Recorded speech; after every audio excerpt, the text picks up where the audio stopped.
नमस्कार, स्वागत है आपका आवाज़े ख़वातीन में। मैं हूं रत्ना शुक्ला आनंद।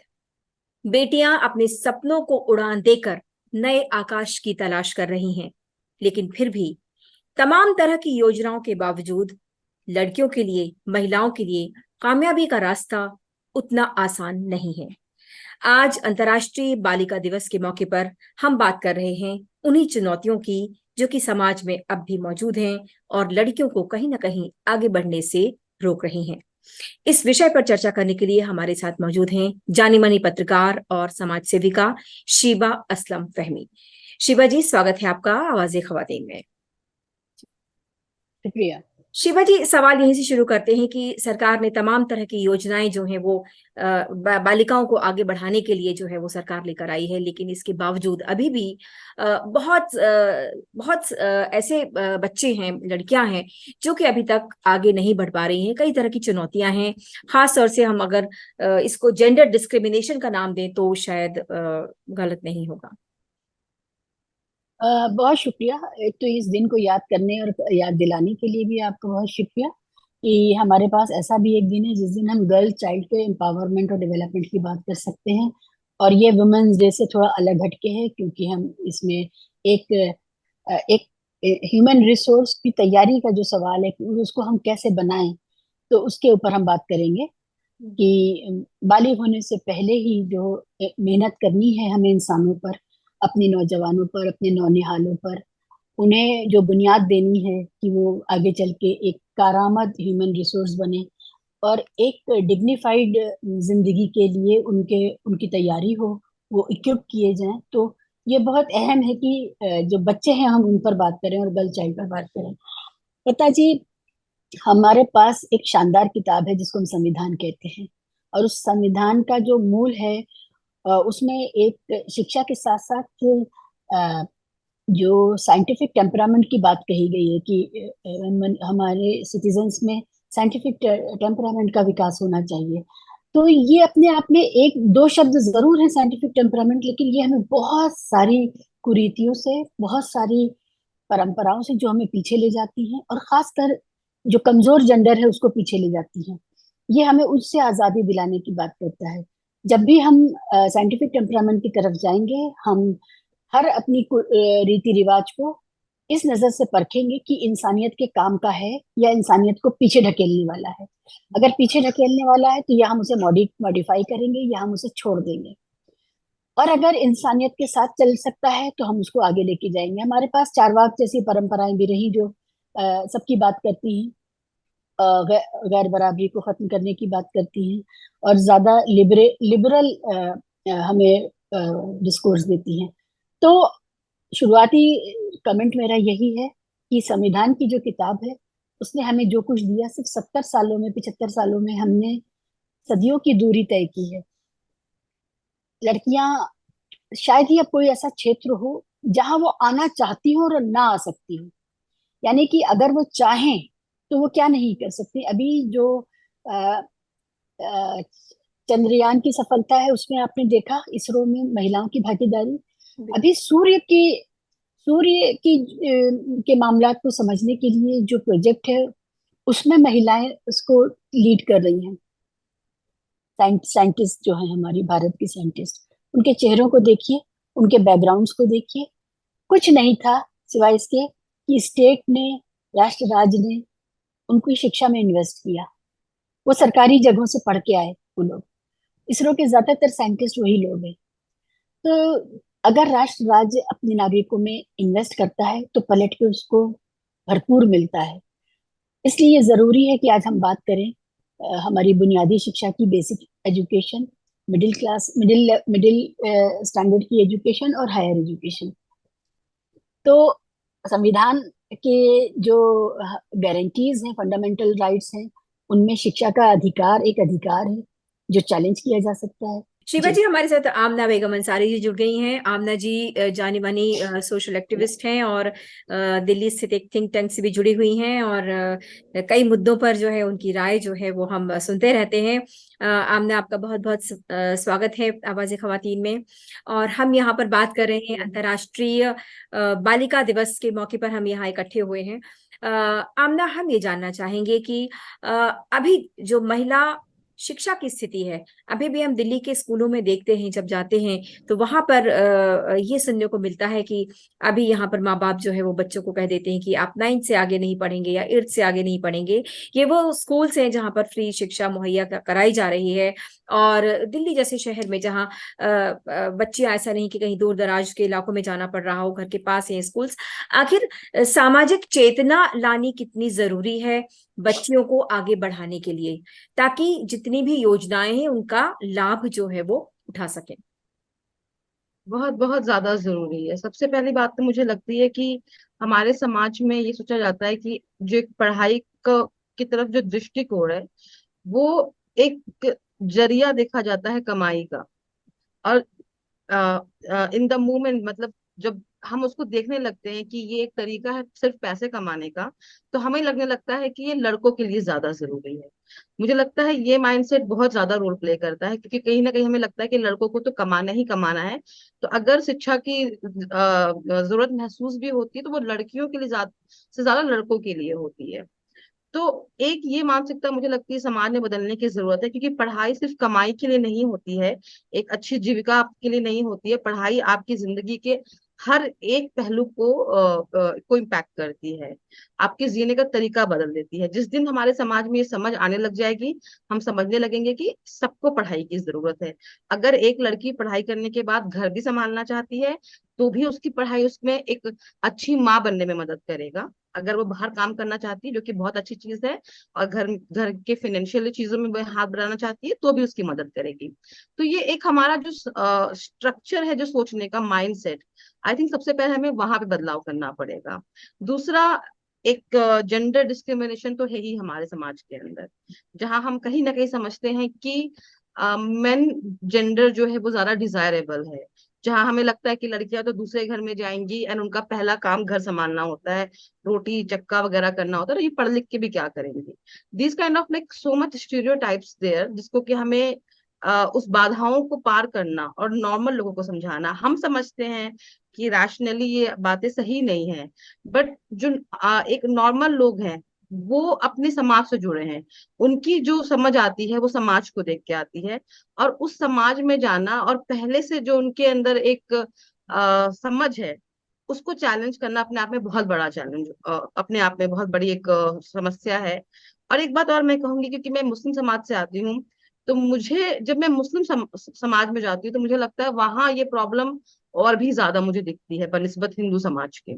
हिंदू समाज में भी जरूरत है, बट वहां बहुत हद तक लोगों ने फिर भी स्टार्ट कर दिया है इसको एक्सेप्ट करना। जबकि मुस्लिम समाज में मुझे और ज्यादा मुश्किलें नजर आती हैं इस मामले में। और एक चीज और कमी मुझे लगती है कि मुस्लिम समाज की जहां तक बात है, तो मुस्लिम समाज में आपको मदरसे और इसकी पढ़ाई मिल जाएंगी। मुझे लगता है रिसोर्सेज की भी कमी है। गवर्नमेंट को जरूरत है वहां पर और ज्यादा रिसोर्सेज प्रोवाइड करने की, सेक्युलर स्कूल प्रोवाइड करने की, और बहुत सारे तरह तरह के जो वेलफेयर स्कीम है या स्कीम्स है जो एजुकेशन को लेकर के, वो और ज्यादा वहां पे उसके बारे में अवेयरनेस फैलाने की। तो सामाजिक और गवर्नमेंट के जो के एफर्ट है, दोनों मिलाकर के ही हम काम कर पाएंगे। प्लस हम जैसे लोगों का, जिन्होंने समाज को ज्यादा बेहतर से समझने की कोशिश की है, देखने की सब कोशिश की है, खुद एक स्टीरियोटाइप को तोड़कर कुछ अचीव किया है अपनी जिंदगी में, हमारे ऊपर ज्यादा जिम्मेदारी हो जाती है कि हम जाएं अपने समाज में और बात करें। जी। आमना, आप पसमानदा समाज की समस्याओं को भी उठाती रही हैं, वहां पर बच्चियों की क्या स्थिति है, अभी बालिकाओं की क्या स्थिति है? और जब मेन स्ट्रीम में लाने की बात करते हैं, मुख्य धारा में वो शामिल हों, तो आप किस तरह की चुनौतियां देख रही हैं? बहुत सारी चुनौतियां हैं। एक डर है समाज के अंदर बाहर की दुनिया को लेकर के, वो मुझे बिल्कुल समझ में नहीं आता है। उन्हें लगता है कि अगर हम अपनी बच्चियों को बाहर, समाज बुरा है, सब बुरे नहीं हैं, बट जो कुछ भी बुरे लोग हैं तो हमारी बेटियां विक्टिम बन सकती हैं। वो एक बहुत बड़ा डर मैंने देखा है। वो डर क्यों है, उसको कैसे मतलब हटाया जाए, वो एक अलग डिबेट होगी पूरी। दूसरा, एक लड़कियों का जो रोल देखा जाता है, जेंडर रोल, वो अभी भी यही है कि इसे माँ बनना है, खाना बनाना है। तो उनकी जो पढ़ाई भी है, उसके पीछे की मकसद भी उनकी शादी होती है। तो उन्हें पढ़ाई उतनी कराओ ताकि वो लड़का जो है उसको पसंद कर ले। क्योंकि आज के जमाने में है कि अगर बिल्कुल पढ़ी लिखी नहीं है तो लड़के शादी नहीं करते हैं, तो उसको 12वीं करा दो, ग्रेजुएट करा दो, उसके ऊपर पढ़ाना थोड़ा मुश्किल हो जाता है। प्लस पॉवर्टी पाशमानदा मुस्लिम में बहुत ज्यादा इशू है, तो वो भी एजुकेशन एक्सेस करने में एक बाधा डालती है अपने आप में, क्योंकि सबसे गरीब तबका अगर आप देखेंगे तो वो पाशमानदा ही मुस्लिम से आता है। बट मुझे लगता है कि पाशमानदा समाज में पढ़ाई को बढ़ावा देना भी बहुत आसान है, अगर आप उनको किसी तरह से ये समझाने में कामयाब हो जाएं कि पढ़ाई लिखाई से आपकी जिंदगी कैसे बदल सकती है। और इसका एक एग्जांपल मैं दूंगी, मेरा गांव। तो मैं कई बार मैं ये बात बोल भी चुकी हूँ, तो बनारस में एक छोटा सा गांव है, मेन काशी जो है उससे 10 किलोमीटर दूर है वो, मंगलपुर छोटा सा गांव है। और मेरे जो पापा थे वो बहुत ही गरीब घर से आते थे, तो उन्होंने किसी तरह से पढ़ाई करके इंडियन नेवी ज्वाइन कर लिया। उसके बाद उनको समझ में आया कि पढ़ाई की क्या वैल्यू है, और वो वापस जाके उस गांव में सबको पढ़ाने लिखाने लग गए, और लड़कियों को भी। और यही रीजन है कि हम भी पढ़े लिखे हैं। तो आप उस छोटे से गांव में जाएंगी और आप देखेंगे कि वो अपने आसपास के सारे गांव से ज्यादा पढ़ा लिखा है। वहां की बहुत सारी लड़कियां आपको मिलेंगी जो जिन्होंने नर्स का कोर्स किया है, जो ग्रेजुएट है, जो अच्छी खासी पढ़ी लिखी है, जो काफी लोगों के लिए एक अपने आप में सरप्राइज होता है। बट वो स्टार्ट इस चीज से हुआ कि मेरे डैड एक एग्जाम्पल बने इस चीज के, कि पढ़ाई लिखाई से आपकी जिंदगी में एक बहुत पॉजिटिव इम्पैक्ट आता है। तो मुझे लगता है कि इजी है उन लोगों को समझाना, लेकिन उसके लिए मेहनत करनी पड़ेगी, किसी को उठना पड़ेगा, किसी को ये बात समझानी पड़ेगी, रिसोर्सेज की भी थोड़ी बहुत जरूरत होती है। उस गांव में एक छोटा सा स्कूल है जिसको हम बोलते थे मड़ैया स्कूल, क्योंकि वहां बेंचेस नहीं होते थे गरीब टाट बिछा करके, लेकिन एक सरकारी स्कूल था। तो वो रीजन था कि एक्सेस कर पाए बच्चे फिर भी एजुकेशन को। अभी तो काफी वहां पे स्कूल वगैरह भी बन गए हैं। जी। जी। शिवा जी, आमना ने जिस तरह से बताया कि किस तरह से सामाजिक चेतना की जरूरत है अभी बच्चियों को जो है आगे बढ़ाने के लिए। अभी हम विमेन लेड डेवलपमेंट की बात कर रहे हैं। अब जो है वो राजनीतिक जो है वो भागीदारी भी लड़कियों की बढ़ जाएगी आगे, जिस तरह से नारी शक्ति वंदन कानून आ गया है। तो ये सब जो चीजें हैं इनका लाभ उठाने के लिए हमें जो है बेसिक लेवल की जो एजुकेशन, और फिर धीरे धीरे आगे बढ़ना और समाज को उसके लिए तैयार करना कि लड़कियां जो है वो आगे लीडर्स बने, ये इस राह को आप किस तरह से देखती हैं? किस तरह से हमें जो समाज के भीतर से ही बदलाव लाने की जरूरत है? जहाँ तक इसका सवाल है, ये जो नया रिजर्वेशन आएगा 20 साल बाद, तब तक हमारे पास इतना टैलेंट पूल है कि हम ये चिंता ना करें कि इतनी एजुकेटेड लड़कियां आएंगी या नहीं। हालांकि रिप्रेजेंटेशन का जो सवाल है वो डिग्री से नक्की किया हुआ सवाल नहीं है हमारे संविधान और हमारी व्यवस्था में। हमारे यहाँ कोई अनपढ़ भी आ सकता है, और वो अपने समाज के जहाँ से वो आता है उनके मुद्दों को वो जानता है, अपने समाज में रहता है, उनके बीच काम करता है, तो वो जानता है कि किस तरह की राहतें उसे चाहिए। हमने बल्कि देखा है कि अगर डॉक्टर को हेल्थ मिनिस्टर बनाया है तो वो ज्यादा बिग फार्मा के करप्शन के जाल में फंसा है, बजाय इसके कि वो ये देख करता कि मरीजों के काम आता। खैर, बिना ओबीसी और पसमानदा रिजर्वेशन के अगर ये लागू होता है तो ये ज्यादा काम का नहीं है। आमना, आपसे जानना चाहेंगे कि अभी तक लड़कियां जो हैं वो कन्या भ्रूण हत्या या जेंडर डिस्क्रिमिनेशन की जो बात होती है, जो वहां पे जहां प्रेफरेंस दिया जाता है, बच्चियों के जन्म को ज्यादा प्रेफर किया जाता है, से लेकर जो कम उम्र में शादी, ये सारी समस्याएं, फिर घरेलू हिंसा, दहेज, इस सारी समस्याएं अब भी जो है वो हम दूर नहीं कर पाए हैं। इन सब के लिए हमें किस तरह के प्रयासों की जरूरत है, किस तरह से जो है वो बदलाव की जरूरत है, सोच में बदलाव की जरूरत है?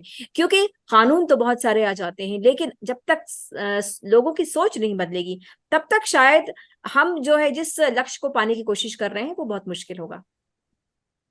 जी रत्ना जी, बिल्कुल आपकी बात से मैं सहमत हूँ। कानून मदद करते हैं, बिल्कुल करते हैं, क्योंकि अगर आप डेटा देखेंगे, मुझे याद है बहुत साल पहले अगर मैं न्यूज़पेपर खोलूं तो काफी सारे न्यूज आते थे कि लड़कियों को दहेज के लिए जला दिया गया। आज आपको वो न्यूज कम दिखेंगे। इवन आप स्टैटिस्टिक भी देखेंगे तो आपको दिखेगा कि इम्प्रूवमेंट हो रहा है। वो इम्प्रूवमेंट भी हो रहा है, उसके पीछे अवेयरनेस, लॉज, हर चीज का एक हाथ है। तो लॉ हमेशा पहला होता है, जो लीगल इक्वालिटी वुमेन को मिलनी है, वो सबसे पहला क्या कहते हैं स्टेप होता है। एक चीज मैं इसमें ऐड करना चाहूंगी, जब भी हम लीगल इक्वालिटी की बात करते हैं तो मैं मुस्लिम समाज को बिल्कुल बाहर रखती हूँ उससे, क्योंकि मुस्लिम समाज में औरतों को लीगल इक्वालिटी नहीं मिली है, क्योंकि अभी भी हम पर्सनल लॉ फॉलो करते हैं, और इस्लामिक शरिया के नाम पे जो है विमेन डिस्क्रिमिनेशन झेलती हैं। इनफैक्ट जो कुरीति है हलाला जैसी, हमें उससे भी आजादी नहीं मिली है, तो उस पर भी एक बैन की जरूरत है। तो समाज अपने आप में भी बहुत जिम्मेदार होता है जहां पर वो है, क्योंकि कहीं ना कहीं जो हिंदू समाज के इंटेलेक्चुअल हैं, थिंकर हैं, जिन्होंने अपनी औरतों के लिए फाइट किए हैं, राजा राम मोहन राय से आप उसको शुरुआत मान लीजिए, जो सती प्रथा से के लिए लड़ना स्टार्ट किया था, तो वो लोगों ने कहीं ना कहीं लीगली इक्वालिटी तो अप्रोच कर लिया, अपना लिया। जहाँ हिंदू के लॉ में लिखा हुआ था कि विमेन कर्ता नहीं होती है, इसलिए उसको इनहेरिटेंस नहीं मिलता था, वो तक उन्होंने 92 में चेंज करा लिया, अब औरतों को बराबर इनहेरिटेंस मिलता है। जबकि जब मुस्लिम समाज की आप बात करती है तो हमने कोई भी अचीवमेंट नहीं अपनाया, अचीवमेंट नहीं किया इसमें विमेन इक्वालिटी में। इवन शाह बानो के टाइम हमने बहुत बड़ा अपॉर्चुनिटी मिस कर दिया। ये इस गवर्नमेंट ने ट्रिपल तलाक बैन किया, which is the first step I would say, still it's not proper, because अभी भी तलाक तो यूनिलेटरल ही होता है। तो मुस्लिम समाज तो पहले लीगली ही बहुत पीछे है। उसके बाद दूसरा कदम आता है जो आपने बात की, सोसाइटी में अवेयरनेस की, सोसाइटल रिफॉर्म की, और अभी भी हम लड़ रहे हैं, जबकि जेंडर डिस्क्रिमिनेशन, जेंडर पता ही करना जो है इलीगल कर दिया गवर्नमेंट ने। उससे बचाव तो बहुत हुआ, बट जिनको अभी भी करना है वो काम वो करते हैं।